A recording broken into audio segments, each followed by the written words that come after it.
하나님은 단 한 번도 먼저 주시지 않았어요. 약속된 날짜에 내지 못할 경우 앞에서 냈던 돈까지 다 잊어버리는. 근데 어느 날 보지 못했던 이름으로 굉장히 큰 목돈이 후원이 된 걸 봤어요. 그래서 이게 뭐지? 이제 하나님이 정말 일하시나? 그런 생각을 했는데,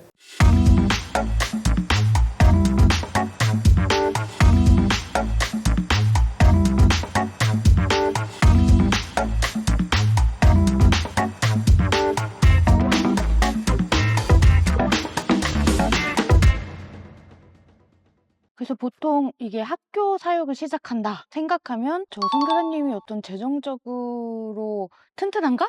그래서 시작할 수 있나? 라는 생각을 하게 되는데 제가 아는 두 분의 삶은 사실 그런 여정은 아니었던 걸로 알고 있어서 재정적인 어려움이 늘 있으신 것에 대해서 이 길을 어떻게 지금까지 걸어오실 수 있으셨는지. 돌아보면 저희도 모르겠어요. 어렵게 땅은 사놨지만 건축을 할 수 없어서 5년 정도를 기다릴 수밖에 없는 그런 상황들 속에서 방법을 모르겠는 거예요. 한국 가면 거절당하고. 저희가 맨 처음에 이 학교를 한다 할 때 좀 더 재정이 많은 분이 아니면 재정이 좀 튼튼한 교회가 또 어떤 유력한 어떤 분들이 학교를 도와주실 거라는 기대가 첫 시작 때는 있었던 것 같아요. 그게 계속 산산이 깨지고 이러는데 몇 년이 걸렸던 것 같은데, 근데 하나님이 주셨던 은혜 중에 하나가 내가 선교의 주체다라는 그 음성을 주셨어요. 그게 계속 기억이 나면서 하나님이 하실 거에 대한 기대, 이런 부분에 대해서 소망을 갖게 되고, 그런데 길이 보이지 않는 거예요. 아무런 길도 보이지 않고 하나님 도저히 어떻게 가야 할지를 모르겠습니다라고 하나님 앞에 기도할 때 하나님께서 하박국 말씀을 통해서 물이 바다를 덮음같이라는 그 말씀에 은혜를 주셔서 이 학교는 큰 어떤 손으로 가는 것이 아니라 물이 바다로 정말 하나님께서 가게 해주시겠구나라는 그런 마음을 주셨어요. 그러면서도 그게 너무 더디 가는 것 같으니까 하나님 앞에 다시 또 때를 쓰면 하나님이 내가 너희에게 늦은 비와 이른 비를 내려주시겠다라는 그런 말씀으로 위로해 주셔서 정말 그렇게 왔던 것 같아요. 그러니까 이 학교는 어떻게 세워졌습니까? 라고 누군가가 묻는다면 이 학교의 주체는 하나님이십니다. 하나님이 하셨고 하나님이 하시고 계시고 그렇게밖에 간증할 수밖에 없는 그런 학교인 것 같아요. 땅을 구입할 때 딱 우리 손에 가지고 있는 현금이 300만 원이 있었어요. 현재 학교 땅이 6,300평이거든요. 300만 원을 가지고 6,300평의 땅을 사겠다고 달려든 거예요. 일단 계약을 했어요. 계약을 하고 땅값을 3년 동안 매 6개월마다 나누어서 갚아야 되는데 3년 동안을 무릎으로 살 수밖에 없었어요.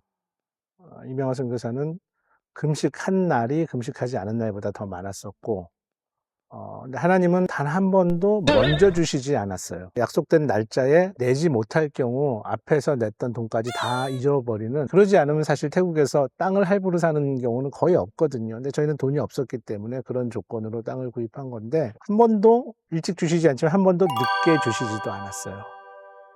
그때 깨달은 게 뭐냐면, 만약에 어떤 돈 많은 부자 크리스찬이나 돈 많은 교회가 한꺼번에 뭐 해줄 수도 있었겠죠. 근데 그런 상황이었으면 저희가 하나님 앞에 무릎 꿇고 하나님의 때를 기다리는 훈련을 못했을 것 같아요. 그리고 더 교만해졌을 수도 있고. 근데 땅을 처음 살 때부터 하나님은 우리를 그런 방법으로 훈련시켰던 것 같아요. 지금까지도 사실 반복하면서 경험하는 거지만 쉽지 않은 것이, 하나님에게 우리가 무엇인가를 요청해 놓고 그 요청한 것이 하나님이 언제 응답해 주시는가에 대해서 인내하면서 기다리는 것, 그리고 그 기다림 속에서 좌절하지 않고 실망하지 않고 늘 한결같은 마음으로 하나님을 신뢰하면서 그 때를 기다리는 것, 그것이 가장 어렵고 또 동시에 가장 중요한 일이 아닐까라고 생각이 듭니다. 네. 무리바다를 포함해서 여기까지 오실 때 정말 수많은 후원자들을 만나셨는데 특별히 기억에 남는 후원자분도 계실까요? 사실 처음 이제 학교를 시작하고 막 가슴이 뜨거웠을 때는 이 교회는 또 이 사람은 후원해 주겠지라는 기대가 있었어요. 인간적인 어떤 그런 기대죠. 근데 사실 그런 기대가 거의 잘 이루어지지 않았는데 하나님은 생각하지 않았던 사람들을 통해서 후원을 해 주셨어요. 처음 땅을 사고 나서 가장 힘들고 어려웠던 시간에 태국은 우기가 있으니까 이게 토목공사 하려면 건기에 해야 되는데 짧은 시간에 굉장히 많은 거의 한 5천만 원 가까이 되는 목돈이 필요했었거든요. 근데 어느 날 제가 보지 못했던 이름으로 굉장히 큰 목돈이 후원이 된 걸 봤어요. 그래서 이게 뭐지? 이제 하나님이 정말 일하시나? 그런 생각을 했는데 나중에 이제 한국으로 연회 참석차 나가던 공항에서 이메일을 한 통 확인했어요. 그 메일의 내용이 뭐였냐면은 내가 알고 있던 그 자매가 무리바다 후원을 조금씩 하던 자매였는데 자기 상황을 설명한 거예요. 남편이 결혼한 지 얼마 되지 않아서 사고로 죽었는데 그리고 남편을 잃은 다음에 딸이 태어났고 남편이 33년을 살다가 왔는데 남편이 길이 되더니 제가 보기엔 아마 사고 보상금 받은 거 아니었을까. 근데 그 돈이 의미 있게 쓰여지기를 원한다고 기도하면서 드려진 헌금이었어요. 아무것도 없는 허벌판일 때에 우물과 수도와 전기와 이런 것을 끌어와야 되는데 1억을 어느 집사님이 본인의 집을 담보로 잡아서 이렇게 1억을 융자를 해주셨어요. 이자만 내고 있었는데 그 집사님이 집을 팔아서 그 1억을 갚아주셨던 분도 있으세요. 그 외에도 또 제 예전 교회 친구 중에 암이 걸렸는데 암 보상금 받은 거 치료하고 남은 거 보내고 그때는 그랬어요. 하나님 좀 마음 편하게 받을 수 있는 선교비를 보내주시면 얼마나 좋을까요? 정말 가슴 아픈 마음으로 눈물 없이는 받을 수 없는 그런 물질들을 보내주셨는데 나중에 하나님 그런 마음 주시더라고요. 이런 믿음을 가진 사람들이 드려진 헌금에 의해서 세워진 학교라야 그런 믿음을 가진 아이들이 그곳에서 자라나지 않겠느냐. 그 다음부터는 인간적인 기대보다는 정말로 하나님 나라를 위한 소망을 가진 사람들이 그리고 우리 웨슬리 국제학교의 비전을 함께 공유하는 그런 분들이 액수와 관계없이 후원해 주시는 그 물질들에 의해서 이 학교가 성장할 것이라고 그렇게 확신을 가졌습니다. 지금 학교가 아직 완성된 그림이 아니잖아요. 지금 큰 그림 중에 남아있는 것들이 어떤 게 있으세요? 저희가 이제 올해 만 10년이 됩니다. 2025년 8월이면 개교한 지 10년이 되는데 처음 유치원생 8명으로 10년 전에 시작해서 지금은 110명의 학생들, 교직원 포함해서 18개의 나라의 사람들이 함께 공부하고 가르치고 있는데 지금 현재 제일 고학년이 10학년이에요. 10학년이어서 이제 11학년, 12학년 그리고 학생이 더 늘어나면 공부할 수 있는 교실이 고등학교 건물이 아직 없어요. 고등학교 건물을 건축해야 되고 또 하나는 저희가 중학교 건물 3층에 채플, 그러니까 예배실이 있는데 아직 그 규모가 크지 않아서 전교생이 다 들어갈 수가 없어요. 그래서 예배도 월요일과 수요일 날로 나눠서 하고 또 큰 행사가 있을 경우에는 학교 안에 그런 행사를 할 수 있는 장소가 없어서 외부에 있는 강당을 빌려서 사용하기도 합니다. 그래서 올해 계획하고 있는 것은 일단 여러 가지 모임이나 행사를 같이 겸해서 할 수 있는 다목적 실내 체육관을 건축하는 거고 그 다음에는 이제 고등학교 교실을 또 건축을 해야 되고 기숙사도 현재 한 동밖에 없어요. 그래서 남녀 기숙사를 추후에는 분리를 해야 되니까 기숙사 건물도 한 동 더 지어야 하고 그리고 마지막으로는 정말 좋은 예배를 드릴 수 있고 공연할 수 있는 채플도 함께 건축하고 이제 하나님이 이끌어 주셔야 되는데 아직 좀 숙제가 많이 남아 있죠. 반도 못한 것 같아요, 아직. 남은 일이 더 클 것 같고, 예. 사실은 뭐 저희가 물이 바다로 많이 지금까지 왔는데, 그거에 대한 어떤 비전이 있다면, 물이 바다가 조금 더 이렇게 활성화된다면, 건축을 쉬지 않고 남은 일들이 힘을 받을 수 있을 텐데, 그동안은 이게 주님의 일임에도 불구하고 저희 스스로가 누군가에게 무리바다에 동참해 주세요 이 말을 잘 못했는데 지금은 그때이지 않을까. 그래서 좀 더 이 지역의 아이들과 또 품을 수 있는 아이들에게 복음을 빨리 전하려면 건축이 아무래도 시급한 그런 시기에 와 있는 것 같아요.